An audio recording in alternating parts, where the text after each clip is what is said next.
आज है हमारे साथ रईस भारती। इनके धोत जिप्सी ऑफ राजस्थान बैंड ने पूरी दुनिया में धूम मचा रखी है। पिछले 20 सालों में इस बैंड ने 100 से अधिक देशों में 2000 से ज़्यादा राजस्थान फोक म्यूज़िक के कॉन्सर्ट्स किए हैं। इसके साथ साथ 700 से अधिक राजस्थान के फोक कलाकारों को मंच भी प्रदान किया है। ये कहना गलत नहीं होगा कि धोत बैंड राजस्थान की कला और संस्कृति का परचम पूरे विश्व में लहरा रहा है। पेप टॉक विद राहुल सूद में आपका बहुत बहुत स्वागत करता हूँ। नमस्कार। आपके बैंड का नाम धोत है जी। अगर मेरी इन्फॉर्मेशन सही है तो सीकर के पास एक छोटा सा गांव है जिसका नाम धोत है, तो क्या ये उसी पे रखा आपने नाम? जी बिल्कुल। सीकर के पास एक छोटा सा गांव है धोत, वहाँ से हमारे पूर्वज का ओरिजिन है और 7 पीढ़ी पहले से ये हमारी फैमिली ट्रेडिशन है जो म्यूज़िक का। तो हमारे दादाजी परदादाजी सभी लोग हमारे पूर्वज धोत गांव से आए थे। उस धोत गांव को जिंदा रखने के लिए इस गांव के नाम पर ही मैंने धोत ग्रुप की स्थापना की। तो ये आपने लगभग 20 साल पहले इस ग्रुप की स्थापना करी, इस बैंड की रादर। जी। तो इसके अंदर आप बहुत सारी एक्टिविटीज कर रहे हैं जी। तो मैं जानना चाहूंगा कि क्या क्या चीजें हैं आप इसमें कर रहे हैं? जी, धोत ग्रुप एक राजस्थानी फोक ट्रेडिशन पर बेस्ड बैंड है और खासकर धोत आज इंटरनेशनली फेमस है पूरी दुनिया भर में। धोत ग्रुप, इसका जो धोत की जो जड़ें हैं वो है कि जो लोक कला है राजस्थान की, जैसे कि गायन है, नृत्य है, वादन है, इसका ओरिजिनल फॉर्म में जो हमारा ट्रेडिशनल फॉर्म है उसको जिंदा रखने के लिए हम इसको वर्ल्ड स्टेजों पे प्रेजेंट करते हैं। लगभग 700 आर्टिस्टों को आपने इंटरनेशनल प्लेटफॉर्म पे मौका दिया है जी।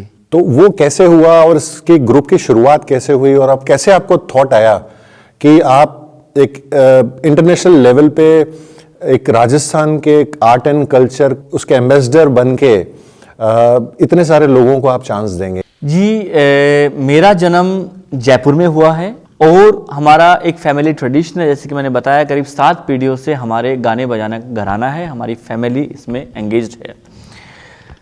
तो जयपुर में जन्म होने के बाद मैंने स्टडीज़ की, मैंने तबला सीखा मेरे पापा से, उस्ताद रफ़ीक मोहम्मद जी, हमारे दादा जो बड़े ही प्रसिद्ध तबला वादक थे अपने टाइम के, उस्ताद रसूल बख्श खां साहब, और उनके परदादा कल्लन खां साहब। तो हमारा फैमिली ट्रेडिशन इस तरह से है। तो मैंने म्यूज़िक सीखा पापा से और 12th क्लास में था जब मैं, तो कुछ फ्रांस के लोग हमारे घर पर आए और पापा जी से तबला सीखने आते थे और मैं भी उन्हें सिखाता था। जो फ्रांस के लोग आए थे वो थे कोर्सिका आइलैंड है फ्रांस में, जहाँ नेपोलियन बोनापार्ट का आपने नाम सुना होगा, उसकी कंट्री है और बहुत छोटा सा एक आइलैंड है फ्रांस के अंदर। मैं कहूँगा कि जैसे हिंदुस्तान का कश्मीर तो फ्रांस का कश्मीर कोर्सिका आइलैंड है। वो लोग यहाँ आए तो उनको तबला सिखा रहा था, तो मैंने सोचा मैं भी एक दिन बाहर जाऊंगा और अपना जो कल्चर है राजस्थान का उसको दुनिया में फैलाऊं, जो मैंने सीखा मेरे दादा परदादा से उसको फैलाऊं। मैंने बोला कि ऐसा हो सकता है कि एक दिन मैं फ्रांस, आप मेरे को इनवाइट कर सकते हैं? तो उन्होंने कहा कि हाँ हम इनवाइट कर सकते हैं, लेकिन आपको वीज़े का कर सकते हैं, लेकिन आपको अपनी टिकट करनी पड़ेगी और वहाँ आना पड़ेगा। उसके बाद आपको देखते हैं कि आप किस तरह से क्या कर सकते हो सकता है आपके कुछ शोज़ करवाएं। तो मैं बड़ा खुश हुआ, जैसे कि हमेशा युवा पीढ़ी में सब खुश होते, तो मैं भी बड़ा खुश हुआ। तो मैंने कहा क्यों नहीं। अब प्रॉब्लम जब आई, क्योंकि हम इकोनॉमिकली नहीं साउंड थे, आप जानते हैं कलाकारों का जीवन इतना आसान नहीं होता है। मेरे पिताजी रेडियो आर्टिस्ट थे, टेलीविज़न में बजाते थे, दूरदर्शन में बजाते थे। तो उन्होंने कहा आप टिकट कीजिए, तो मेरा मुश्किल था। तो मैंने मम्मी से बात की सबसे, तो मम्मी ने कहा बेटा 40-50 हज़ार रुपये कहाँ से लाएंगे? तो मैंने ब्याज पे पैसा लिया। ब्याज पे पैसा लेके जब हम गए तो उसने एक लेटर भेजा, इनविटेशन लेटर, कि मैं बुलाता हूँ, इनका सब कुछ एकोमोडेशन फूड में ध्यान रखूँगा। तो मैं कभी दिल्ली भी नहीं गया था शुरुआत में, तो पहली बार फैमिली को छोड़कर मैं दिल्ली गया, एम्बेसी में गया। उस दिन मैंने कुर्ता पजामा पहन रखा था और नसीब से उस दिन मेरा लक अच्छा था कि जो काउंसलर होता है वीज़ा का वो सामने खिड़की पे था उस टाइम। तो मेरे को देख के बोलता है, मैंने कहा तो आप कोर्सिका आइलैंड जाना चाहते हो? मैंने कहा जी सर। क्या करते हो आप? मैंने कहा सर म्यूजिशियन हूँ मैं। तो आप प्रूफ कर सकते हो मेरे को? तो उस टाइम आप कैसे प्रूफ करो? तो मैंने क्या करा, देख के उसको मैंने बोला दात गद्दे के टकता गद्दे की नद्दे की नाना गिने ते टकतान दात गद्दे के टकता गद्दे की न धा ते धान दात गद्दे के टकता गद्दे की न धा ते धान दात गद्दे के टकता गद्दे की न धा ते धा। जब मैंने तबले के बोल पढ़े तो उसको हंसी आई, बोलता है you are a real musician. तो उन्होंने इस तरह से अपने सेक्रेटरी को बोला इनको आप 3 महीने का वीज़ा दीजिए। तो इस तरह से मुझे पहली बार 3 महीने का वीज़ा मिला। जब पहुंचा मैं कोर्सिका आइलैंड जाने के बाद जब वो प्लेन उतरा तो आइलैंड तो समुद्र के अंदर उतरता है प्लेन, तो उतरने के बाद जब वहाँ उतरा तो वहाँ तो देखते हो बार रेस्टोरेंट दुनिया ही दूसरी चकाचौंध वाली थी, और मेरे पास 50 रुपये थे। नसीब अच्छा था, जिसने मुझे बुलाया था वो लेने आ गया। मैं करीब 8-9 बजे वहाँ पहुँचा था, तो जिसने बुलाया उसने मुझे कहा कि देखिए ये छोटा सा गैरेज टाइप है, यहाँ आप सो सकते हो। मैंने कहा घर चलो कोई बात नहीं, तो मैं एक छोटा सा वो कुशन था उसके अंदर सो गया। 7 बजे करीब मैंने कुर्ता पजामा पहना, और मेरे पास कुर्ता पजामा था, मैं यहाँ से गया एक तबला लेके गया था मेरा और ड्रेस। तो मैं जब रास्ते में चल रहा था, कूर नेपोलियन एक स्ट्रीट है अजक्सियो शहर के अंदर, वहाँ चल रहा था तो चलते चलते एक खूबसूरत सी लड़की एक कैफ़े में बैठी थी। उसने बोला हेलो बोंजूर ça va bien? तो मैं नहीं समझा क्योंकि फ्रेंच, अब तो फ्रेंच बोलता हूँ। तो मैंने कहा I don't speak French, I can speak English. तो बोलता है would you like to have a coffee with me, you are so beautiful, you are so handsome. मैंने कहा थैंक यू। तो मैं उसके साथ बैठा, तो उसने मुझे कॉफ़ी के लिए इन्वाइट किया। जब कॉफ़ी के लिए इन्वाइट किया तो उसने मुझे पूछा आप करते क्या है। मैंने कहा I am a musician, I am from Rajasthan and I belongs to Indian traditional family of musician from Rajasthan, I play tabla. तो मैंने अपने बारे में, अपने देश के बारे में, अपने बारे में बताया। तो मेरी बातचीत से वो बहुत प्रभावित हुई। तो उसने कहा मैं जर्नलिस्ट हूँ। तो मुझे बोला I am so much impressed by you, if you give me a permission I would like to make a interview. बहुत बड़ा लेख लिखा, उसमें टाइटल लिखा था one Indian in the city, एक बहुत फेमस फिल्म भी है। उसके बाद उन्होंने मुझे पूछा कि आप कहाँ रुके हुए हैं, क्योंकि मैं चाहती हूँ कि जितने भी आर्टिस्ट हैं कोर्सिका आइलैंड के वो आपको कांटेक्ट कर सकें कि आप इतने अच्छे म्यूजिशियंस हैं, ताकि आपके रास्ते खुलेंगे। जिसने मुझे बुलाया था पापा का स्टूडेंट, उसके घर का एड्रेस और फ़ोन नंबर मैंने दी थी। ये मेरे से सबसे बड़ी गलती हुई जीवन की। तो इंटरव्यू हुआ तो नेक्स्ट दिन बड़ा पेपर न्यूज़ आया, उसके अंदर नीचे फ़ोन नंबर और उसका एड्रेस दिया। मैंने उसको दिखाया, वो खुश नहीं हुआ, बोलता है why you have given my number and this contact. मैं समझा नहीं, हमारे तो नॉर्मल था, किसी घर पे जाते हैं भैया मैं वहाँ रहता हूँ, ये मेरा फ़ोन नंबर है, कोई दिक्कत खुश हो जाता है कि मेरी पब्लिसिटी हो गई। वो खुश नहीं हुआ क्योंकि उसकी कुछ पर्सनल प्रॉब्लम्स थी उस कंट्री के अंदर। तो मैं एक फिर रास्ते में, मैं तो पैदल जा रहा था, तो वहाँ एक कैफ़े बार बना हुआ था एक पास में, कुछ म्यूजिशियंस बजा रहे थे। तो मैं देख कर रुका, तो कहा you are Indian musician, I have seen your article in the newspaper. तो मैंने कहा अच्छा हाँ मैं ही हूँ। मैं बोला है तबला हम जानते नहीं है, लेकिन हमने सुना है बहुत मुश्किल इंस्ट्रूमेंट होता है। तो उनके पास एक इंस्ट्रूमेंट होता है दरबुका, जो मोरक्को, अल्जीरिया और नॉर्थ अफ्रीकन कंट्रीज़ में बजाते हैं। तो मैंने वो दरबुका लेकर थोड़ा सा बजाया तो बड़े खुश हुए, बोला great you are a very good musician. तो उनके साथ बजाया थोड़ा सा तो बहुत खुश हुए। बोलता है शाम को फ्री हो आप, हमारे एक डिस्को है, डिस्कोटेक में आप एक कॉन्सर्ट बजाना चाहें हमारे साथ तो अच्छा लगेगा हमें। सुबह 5 बजे मुझे वो गाड़ी से छोड़ने जो आया, तो उसने बोला कहाँ रहते हो, मैंने कहा यहाँ रहता हूँ। वहाँ देखा तो गेट बंद थे। उसने एक पेपर लगा दिया, उसकी वाइफ ने come and take your stuff, you will not sleep any more in this house, that's it. वो फ्रेंच में लिखा हुआ था, मेरे को फ्रेंच आती नहीं, तो उससे पूछा मैंने कहा भैया क्या लिखा हुआ, भाई यहाँ सो नहीं सकते। मेरे पास तो सिर्फ वो 500 फ्रैंक थे उस टाइम, 500 फ्रैंक जो रात को कमाए थे वही जेब में थे, और मेरा तबला था, कुर्ता पजामा था। मैं शौक हो गया, अरे करूँ क्या इस प्रदेश के अंदर, ना किसी को जानता हूँ, क्या करूँगा। और कर्जे से पैसे लेके आए हैं, जाके कहेंगे भी क्या घर पे, ऑलरेडी गरीबी है, डबल गरीबी हो जाएगी। तो मैं तो, मेरे लिए तो बहुत मुश्किल वक्त हो गया।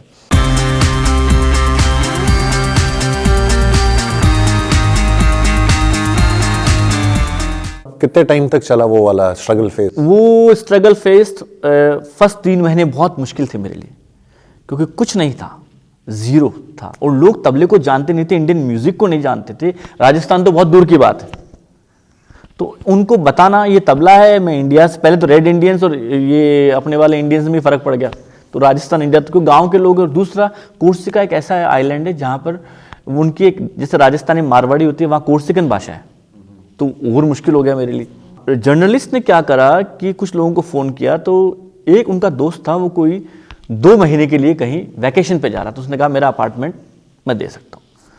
तो वो जो 500 फ्रैंक थे मेरे पास, तो फिर वे फ्री में मुझे घर मिल गया, मतलब एक अपार्टमेंट 2 महीने के लिए।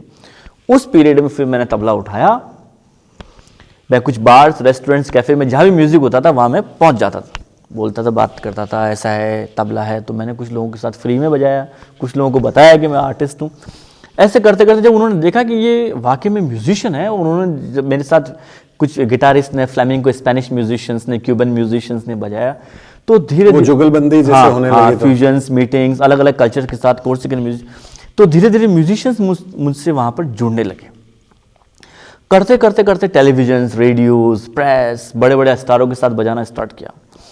करते करते कोर्सिका आइलैंड में एक नाम होने लगा वहाँ पर, पूरे डिपार्टमेंट्स में, हर जगह लोग मुझे बहुत पसंद, यहाँ तक कि जो प्रिंस चार्ल्स नेपोलियो बोनापार्ट जो वहाँ का मेयर था उस टाइम, उससे भी मेरी फ्रेंडशिप हो गई।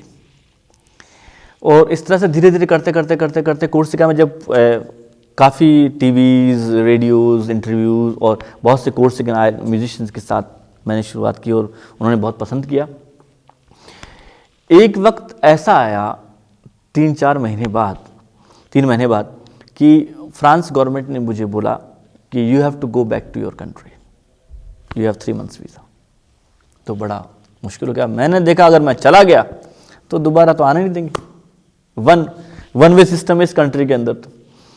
तो जब मेरी धीरे धीरे पहचान हुई कुछ बड़े बड़े लोगों से, तो वहाँ पे एक बहुत बड़ी एक एसोसिएशन थी, कंट्रोल रेसिज्म और right of the human beings, ये सब कुछ। तो वो सब मेरे को जानते, तो मैं वहाँ के डिपार्टमेंट में गया, मैंने कहा मैं चाहता हूँ कि 3 महीने का वीज़ा मेरा और बढ़ा दीजिए। बोलते आप पागल हैं, 3 महीने का वीज़ा कैसे बढ़ाएंगे आपका 3 महीने का वीज़ा, या आपका you have to go back to your country, that's it, क्यों रुकेंगे आप, क्या करेंगे। तो उन्होंने मना कर दिया। तो मैंने सोच लिया भाई अब तो जाना ही पड़ेगा। फिर मैंने जो मेरे दोस्त जो प्रिंस चार्ल्स नेपोलियो बोनापार्ट जो मेरे म्यूज़िक को पसंद करते थे, बहुत से आर्टिस्ट, तो उन्होंने कहा, मैं वहाँ गया, मैंने right of the human beings, तो वो उनकी डायरेक्टर थी, वो मेरी फ़ैन थी म्यूज़िक, उन्होंने सुना था कुछ कॉन्सर्ट्स में। बोला Raees, if you are going back to your country I will leave this country also. तो बहुत से लोगों ने क्या करा, सबने फ़ोन किया आपस में, फ़ोन करके पूरा कोर्सिकन आइलैंड मोबिलाइज्ड हुआ। तो जितने भी वहाँ के स्टार्स थे, एक्टर्स थे, सब लोगों ने कहा हम कॉन्ट्रैक्ट साइन करते हैं रईस के साथ, हम चाहते हैं कि ये हमारे साथ रहे, हमारे कॉन्सर्ट्स बजाएं। तो करीब 2000 लोगों ने वहाँ के पुलिस स्टेशन पर मेरे लिए आंदोलन किया। वो आंदोलन करने के बाद जब वहाँ आंदोलन हुआ तो न्यूज़पेपर की फर्स्ट हेडलाइंस में था। उस सारे कोर्सिकन म्यूजिशियंस, रोबाय रेनूची, जितने भी फेमस स्टार, सब लोगों ने कहा नहीं, ये यहीं रहेंगे, जाएंगे नहीं। तो कुल मिला के मतलब उसके बाद आप वहीं पे रहने लग गए।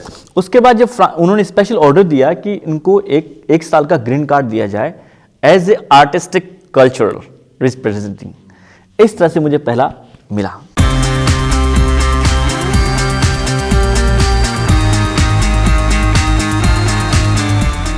राजस्थान का जो आर्ट एंड कल्चर है, इसको आप जैसे 700 लोगों को वहां पे ले जाकर के पूरे वर्ल्ड वाइड आपने परफॉर्मेंस दिए, ये कैसे हुआ?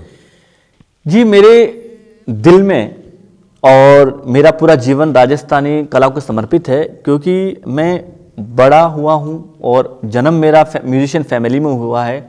तो मुझे पता है कि कितना मुश्किल है कलाकारों के लिए जीना यहाँ पर, आसान नहीं होता है। अगर अपने यहाँ शादी ब्याह नहीं होते हैं या अपने यहाँ रेस्टोरेंट्स, कैफ़ेज़ नहीं होते हैं तो हम जी नहीं सकते, कहाँ करेंगे।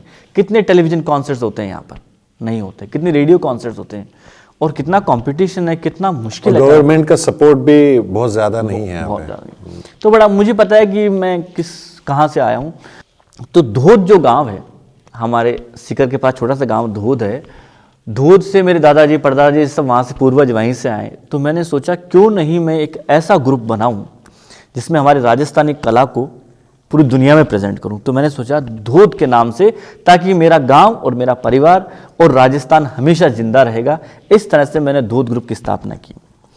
और फिर मेरे पिताजी को और मेरे ताऊजी थे उस्ताद गुलाम अली जी जो अभी भी हैं, एक हमारे ताऊजी थे उस्ताद रमज़ान खान साहब जो गांव में धोद में रहते थे, जो 7 इंस्ट्रूमेंट बजाते थे अलग अलग, बहुत अच्छे म्यूजिशियन थे। तो उनको मिलाकर और कुछ कलाकारों के इंटरव्यूज़ लिए, एक लंगा, एक मांगनियार, हर लोग ऐसे करके 7-8 आदमियों का ग्रुप बनाया मैंने, वीडियो रिकॉर्डिंग्स की। यहाँ पे जब मैं आया वहाँ से तो इस तरह से मैं पहली बार एक राजस्थानी ग्रुप लेकर वहाँ पहुँचा। और जब कॉन्सर्ट किया तो लोग जानते नहीं थे राजस्थानी म्यूज़िक क्या है, लोगों को इतना नॉलेज नहीं था वहाँ पर। तो मैंने कोशिश की, इनको तैयार किया कलाकारों को, उनको समझाया कि वहाँ के सिस्टम क्या है, कैसी दुनिया है, किस तरह का म्यूज़िक हो, क्योंकि मुझे ऑलरेडी एक्सपीरियंस हो चुका था, क्योंकि मैंने बड़े बड़े स्टारों के साथ बजाया था, कॉन्सर्ट्स किए थे, तो मुझे एक एक्सपीरियंस था। इस तरह से मैंने धोत ग्रुप की स्थापना की और उसके पश्चात धीरे धीरे धोत ग्रुप के कलाकार और करीब 20 सालों में 700 से ज़्यादा राजस्थानी कलाकारों को मैं छोटे छोटे गाँव से, छोटे छोटे कस्बों से। तो वो कैसे सर्च करते हैं आप? उसके लिए ये होता है कि जब भी मैं हमेशा राजस्थान में दिसंबर जनवरी में हमेशा मैं राजस्थान आता हूँ। और जैसे शेखावाटी के एरिया के हैं, छोटे छोटे गांव के, मैं एक कम्युनिटी से हूँ, खान साहब जो हमारे राजस्थानी, हमारी फैमिली है म्यूजिशियन फैमिली, तो हमारे समाज में ही करीब 5-6 हज़ार लोग हैं जो सिर्फ गाना बजाने का काम करते हैं, लेकिन अलग अलग गाँव में, कोई मिलकपुर में है, कोई इधर सीकर में है, कोई कहाँ पर है, कोई कहाँ पर है। तो जब मैं आता हूँ तो हमेशा अलग अलग गाँवों के, छोटे छोटे गाँवों के सब कलाकार उनको बुलाता हूँ, वो ऑडिशन के लिए आते हैं, उनको सुनता हूँ, नए नए क्रिएशन करता हूँ, उनको तैयार करते हैं, एक नया प्लेटफॉर्म बनाते हैं, उनको समझाते हैं, उनको म्यूज़िकली रिफाइन करते हैं, उनको तैयारियाँ करवाई जाती है। तो इस तरह से अलग अलग, जैसे नृत्य है, कालबेलिया डांस है, या घूमर है, या चरी है, भवाई नर्तक है, या राजस्थानी मार्ड गायक है, या पुराने जो गाने गाते थे उनको प्रिजर्व करने के लिए तबला है, सरंगी है, सारे अलग अलग इंस्ट्रूमेंट्स के ऑडिशन होते हैं। उनमें से जो बेस्ट म्यूजिशियंस होते हैं उनका सिलेक्शन करता हूँ, उसके बाद उनको तैयारी करवाते हैं म्यूज़िक की। तो सारा म्यूजिकल डायरेक्शन मेरा रहता है, पूरा कॉन्सेप्ट मेरा रहता है, मैं पूरा तैयार करता हूँ कि हमारे राजस्थान को बेस्ट वे में, जो हमारी जड़ें हैं बड़ी मजबूत है, ओरिजिनल, उसको ओरिजिनल फॉर्म में पूरे वर्ल्ड में प्रेजेंट करें और एज इंटरनेशनल लेवल पे प्रेजेंट करें। तो जैसे 100 से ज़्यादा कंट्रीज में आप परफॉर्म कर चुके हैं जी, तो ये अब तो खैर आप उस लेवल पे पहुंच गए हैं, बट इसकी शुरुआत कैसे हुई कि आप फ्रांस में रह करके आपने वर्ल्ड वाइड जो कॉन्सर्ट्स कर रहे हैं, वो कैसे हुआ?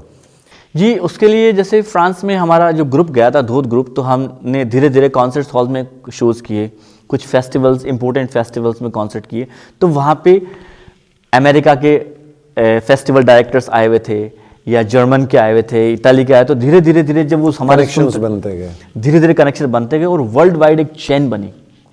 और आज 110 कंट्रीज़ में हम लोगों ने शो किए हैं। और इस तरह से धीरे धीरे करते करते जो वर्ल्ड के टॉप फेस्टिवल्स हैं, और ये धोत एक पहला ग्रुप है राजस्थान का जो दुनिया भर में 8 से 9 महीने वर्ल्ड टूर करता है। नहीं, बड़ा अच्छा लगता है कि आप राजस्थान के आर्ट एंड कल्चर के फ्लैग बेरर हैं और अब पूरे वर्ल्ड में आप राजस्थानी कल्चर को प्रमोट कर रहे हैं। बहुत अच्छा लगा आपसे बात करके। अब मैं चलते चलते बस ये आपसे जानना चाहूँगा कि जो हमारा यूथ जो आज ये प्रोग्राम देख रहा है जी, उसको आप क्या पेप टॉक देना चाहेंगे? यूथ के लिए मैं आप सभी से कहना चाहूँगा कि हम जब म्यूज़िक सीखें, आर्ट और कल्चर, हमारी जो ओरिजिनल जड़ें हैं उसको ना भूलें, उसको सिस्टम से सीखें।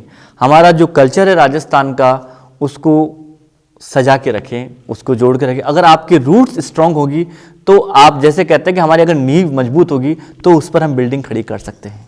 तो मैं चाहता हूं कि आप सभी रूट्स को स्ट्रांग रखें, उसको सिस्टम से सीखें और पढ़ाई का बहुत ध्यान दें, एजुकेशन का, और जितना हो सके एक खुला दिमाग रखें और दूसरे को सुनने की अपन क्षमता रखें। ये बहुत इंपॉर्टेंट है। Thank you so much.